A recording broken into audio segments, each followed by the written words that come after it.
As youth हम सब फ़लस्तीन के साथ ही खड़े हैं। पब्लिक की सेफ्टी के लिए जो इकदाम किए हैं वो बेहतर है। के मुल्क के हालात हैं जो कि अभी हर माह या हर 5वें माह ऐसे जो रैलीज हैं ये पाकिस्तान अफोर्ड नहीं कर सकता। दीन पे अमल करें। इस वक्त जो इस्लामाबाद मुल्क के पिछल है, यहाँ लोगों को ये हालत है तो बाकी मुल्क आप खुद सोच लें।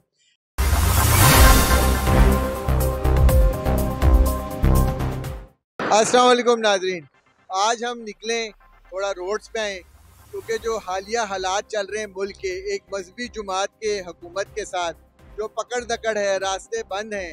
हुकूमत कहती है कि हमने रास्ते खोलें, हमने कहीं पे भी रास्ते बंद नहीं किए। ऐसा करते हैं कि चलते हैं आम आवाम में, उनसे उनकी राय पूछते हैं और ख़ुद भी जाके देखते हैं कि आया वाकई रोडें बंद हैं या कि खुली हैं। रास्ते तो गाड़ियाँ जो अभी भी हम G9 से वहाँ से अभी हम आए हैं, रास्ते मुकम्मल तौर पर बंद हैं और थोड़े थोड़े ये मोटरसाइकिल वगैरह चलते हैं, बाकी रास्ते सारी बंद। किन मुश्किलात का सामना करते हुए आप यहाँ तक पहुँचे?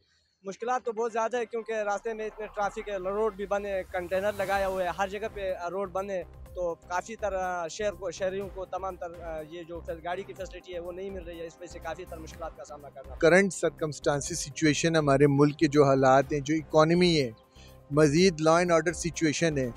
पहले भी तो दो जुमातों ने गवर्नमेंट के साथ बात करके एक पुरअमन जो है ना गज़ा और उसके लिए जो है ना एक अच्छा उन्होंने एजुटेशन अपना रिकॉर्ड किया है।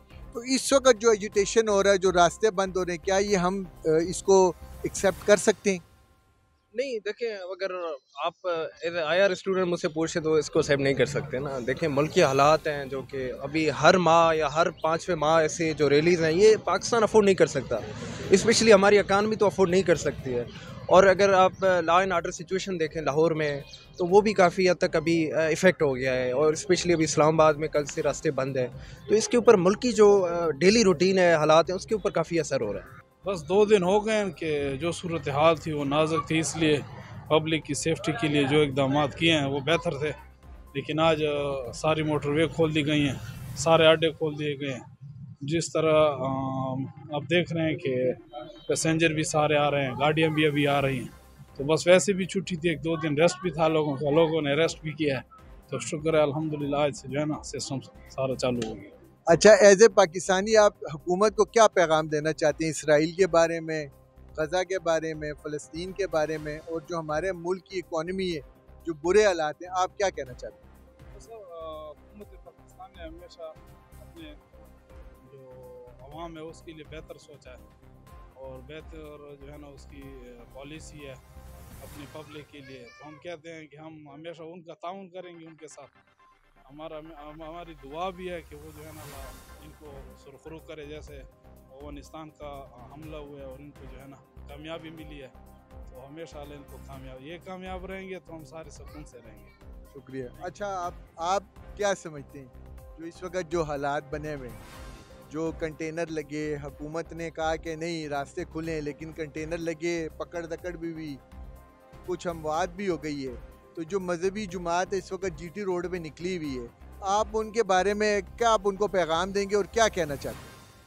हम तो जी हुकूमत पाकिस्तान से हमारा एक ही मुतालबा है कि जो भी मामला हो इसमें अवाम ही पिसती है, इसमें हम सब का नुकसान है, हमारे पाकिस्तान का नुकसान है। तो इसके लिए कोई दरमियानी रास्ता इख्तियार करना चाहिए ताकि अवाम के लिए भी मुश्किलात का सामना ना हो और हमारी गवर्नमेंट के लिए भी मुश्किलात का सामना ना हो। देखें, हम मुसलमान भाई हैं, हमें एक दूसरे के लिए मदद करनी चाहिए। अगर हम नहीं मदद करेंगे तो कौन मदद करेगा?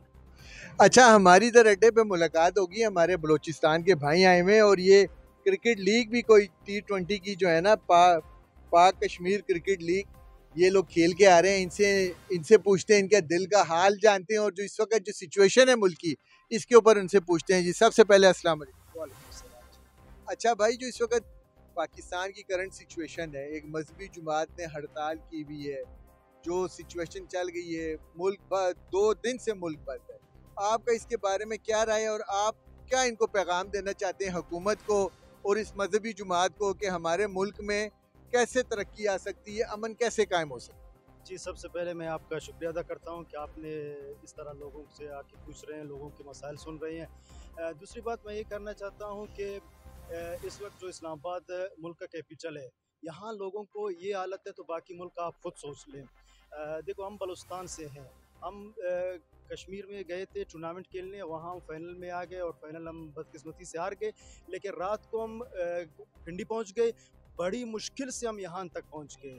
हालांकि कितनी जगह रास्ते बंद थी, हमने कुछ जगह पैदल तकरीबन 1-2 किलोमीटर हम पैदल चल गए, कुछ जगह रक्शे किया, कुछ जगह सुजुकी वगैरह से कुछ ये उधर उधर किया। बड़ी मजबूरी से हम यहाँ तक पहुँच गए। हुकूमत को पहले ये करना चाहिए कि यहाँ हर चीज़ ये नहीं है बस कोई मामूली एहतजाज हो तो सारा रोड बंद, सारा मुल्क बंद, ये नहीं डेटा बंद, हर चीज़ बंद पे नहीं चलेगा।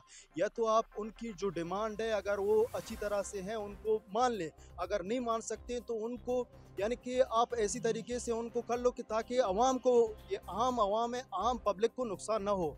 अस्सलाम वालेकुम। वालेकुम अस्सलाम। अच्छा सर, इस तरह के इस वक्त जो करंट सिचुएशन है हमारे मुल्क की, जो हालात हैं, क्या हमारा मुल्क ये आए दिन हड़तालें जो हम प्रॉब्लम फेस कर रहे हैं, क्या इसका मुतहम्मिल है? जी सर, बिस्मिल्लाहिर्रहमानिर्रहीम। मोहम्मद रफ़ीक अवान मेरा नाम है। मुझे ये देख के, अपनी आवाम को देख के, अपने बच्चों को देख, भाइयों को देख के और वो इंतहाई अफसोस हो रहा है। हम इसके मुतहम्मिल भी नहीं हैं और लोग गुर्बत से लकीर से नीचे के, अब बेकारी भी नहीं, अब जो सवेल पहुँच लेगा वो भीख भी नहीं मांग सकते। जी अस्सलाम वालेकुम। वालेकुम सलाम। अच्छा, इस तरह मैम के जो करंट सिचुएशन है पाकिस्तान की, जो सर्कमस्टांसेस हैं इकोनॉमी की, लॉ एंड ऑर्डर सिचुएशन की, और फिर हड़तालें शुरू हो जाती हैं, इस बारे में आप क्या समझती हैं कि क्या हमारा मुल्क मुतहम्मिल है इन तमाम चीज़ों का? नहीं जी, मेरा ख्याल में तो बिल्कुल भी मुतहम्मिल नहीं है, क्योंकि ऑलरेडी जो हमारी इकॉनमी देखें ऑलरेडी वो कोई इतनी अच्छी नहीं जा रही। जब ये हड़तालें होती हैं, अब देखें सारे ऑफिसेज़ बंद हैं, स्कूल्स बंद हैं, यूनिवर्सिटीज़ बंद हैं। उसके बाद फिर देखें जहाँ भी यहाँ भी अगर आ जाएँ तो हर जगह पे हर चीज़, शॉप्स वगैरह हर चीज़ बंद हो रही है। जब ये सारी चीज़ें बंद हो जाती हैं तो डेफिनेटली हमारी इकॉनमी पे इसका एक नेगेटिव इम्पैक्ट होता है।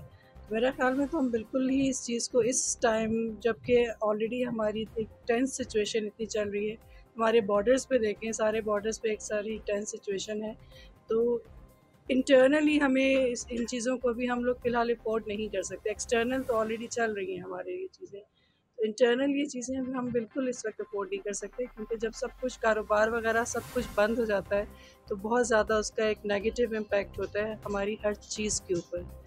बिल्कुल जी, फ़लस्तीन तो अगर हम देखें तो ये शुरू से जो बात आ रही है ना कि फ़लस्तीन, अगर हम कायद-ए-आज़म के पॉइंट ऑफ व्यू से देखें तो कायद-ए-आज़म ने बहुत क्लियरली कहा था कि हम कभी भी इसराइल को नहीं वो करेंगे, फ़लस्तीनियों के हम साथ हैं बिल्कुल।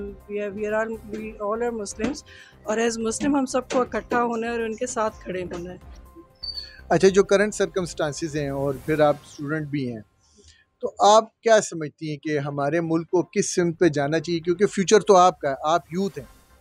मुझे लगता है कि ये जो हड़ताल हैं ये बिल्कुल नहीं होने चाहिए। हम जैसी विंटर्स या सर्दियाँ आती हैं तो ये रोज़ हड़ताल हो जाती है, बंद हो जाती है रोड्स वगैरह, तो हम एज़ स्टूडेंट्स भी बहुत ज़्यादा इम्पैक्ट होते हैं, क्योंकि as third world country I don't think Pakistan इस तरह से ये चीज़ें अफोर्ड कर सकता है अभी, और हमें और चीज़ों पे फोकस करना चाहिए। हड़तालों वगैरह से मसले हल नहीं होते। अच्छा, हमारी यूथ क्या सोच रही है फ़लस्तीन इशू पे, इब्राहिम कार्ड पे, और जो इस वक्त करंट सर्कमस्टांसेस हैं ओवरऑल इंटरनेशनली, जो अभी हालिया जो अफ़गानिस्तान के साथ हमारे मसाइल शुरू हो गए, इंडिया के साथ तो थे ही, इस बारे में आप क्या कहते हैं? एज़ यूथ हम सब फ़लस्तीन के साथ ही खड़े हैं। ये जो जेनोसाइड हो रही है, everybody speaking up against it, और जो ये अभी करंटली अफ़गानिस्तान के साथ इशू हो रहा है, तो आई थिंक एक्सटर्नल बहुत ज़्यादा इश्यूज़ क्रिएट हो रहे हैं। इंडिया के साथ तो थे ही थे, अब अफ़गानिस्तान के साथ भी हो रहे, तो ये हमें बहुत ज़्यादा इम्पैक्ट भी करे, and we all vote for peace. अस्सलाम वालेकुम। वालेकुम सलाम। अच्छा मैम, इस वक्त जो करंट सर्कमस्टांसेस हैं इस मुल्क के, लॉ एंड ऑर्डर सिचुएशन है और एक मजहबी जुमात रोड्स पे निकल आई है, आप इसके बारे में क्या राय रखती हैं? क्या हमारा मुल्क इसका मुतहम्मिल है? मजहबी जमात कौन सी वाली? TLP। ये जमात है किसकी है? किसकी जमात? मतलब ये जमात किसकी है? ये तो आपने बताना है, हम तो यही समझते हैं। किसकी जमात? मौलाना साद रिजवी साहब हैं, बकाया लोग हैं। ये एक ही जमात निकल आई है या और भी जमातें साथ शामिल हैं? फिलहाल तो एक ही जमात निकली। अच्छा, ये बरेलवी है? मुझे इन चीज़ों का नहीं पता। मैं अच्छा, वो निकल के क्या चाह रहे हैं? हर कोई मज़ार बनाए, हर किसी का मज़ार बने, क्या बने? अच्छा, मेरा क्वेश्चन यहाँ पे ये बनता है, जैसे देखें हम पाकिस्तानी हैं और पाकिस्तान के ऊपर दुनिया भर की नज़रें, आप क्या समझती हैं कि हुकूमत को और आवाम को क्या लाएमल बनाना चाहिए और किस तरफ क्या नैरेटिव बिल्ड करना चाहिए? चीज़ों को बनने दें, जो जिसका हक है उसको मिलना चाहिए।